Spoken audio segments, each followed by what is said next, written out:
As we prepare for Passover, we again engage in that annual ritual of Bidikat Chametz, the search for the leaven, where we go around our homes at nightfall with a feather and a spoon, and with the light of a candle, we search for pieces of bread that we have placed strategically around the house just for this purpose.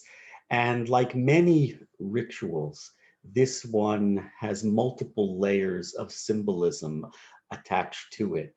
First, there is the very pragmatic symbolism of completing the Passover cleaning preparations. After we've spent so much time and energy cleaning our homes, we go through this final symbolic search to show that we are indeed ready to welcome Passover.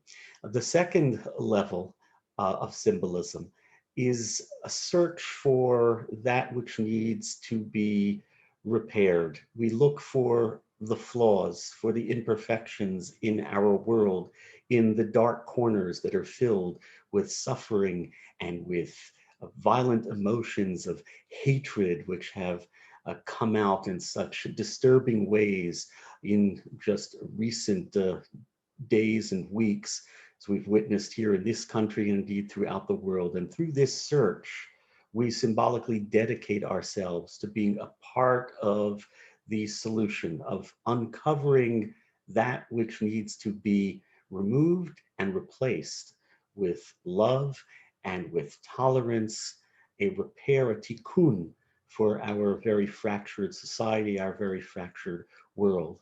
And then finally, this search, this outward search with tools and implements really symbolizes an inward soul searching activity, similar to what we do on Yom Kippur each year, when we look deep into ourselves and try to uncover the chametz, the pieces of unwanted material of our characters that we want to purge and recreate and cause to sparkle in a different way.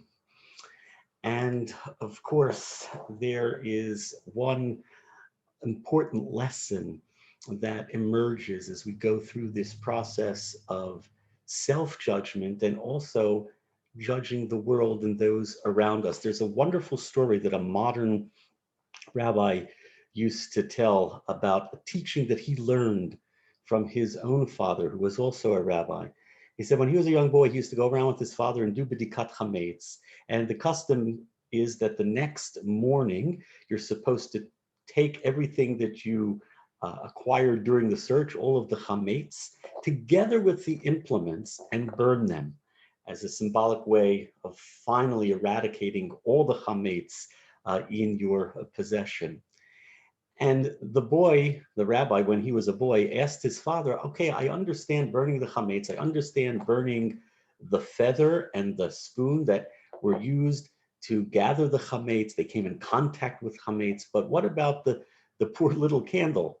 The poor little candle didn't come in contact with chametz. Why does it have to be burned together with the other implements? And his father said something very wise. He said, this candle is used for one purpose, and that is to find that which is problematic.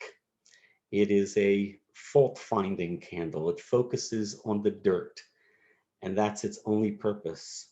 And because of that, it ultimately suffers the same fate as those who are filled with that type of imperfection, that negativity. When we look at the world and we only see that which is negative, when we look at our fellow human beings, whether they are people we know or people we barely know, and we snap to judgment and only see that which is negative, then we are like that candle that doesn't serve a very useful role in the world. It doesn't contribute in a positive way to the world. And so on this Passover, may we use the light that we have, the light that comes from our computer screens, the lights in our home, when we are looking at other people, whether in person or technologically through the internet. May the light that we see be a light of goodness. May we see the positive in people and in our world. And after this year, let us affirm that despite everything, despite all of the chametz that we have been through this year, this is indeed a beautiful and wonderful world, worthy of celebration, and with our help, also a place of love and beauty and kindness and blessing. I wish you all a very, very sweet Zisen Pesach.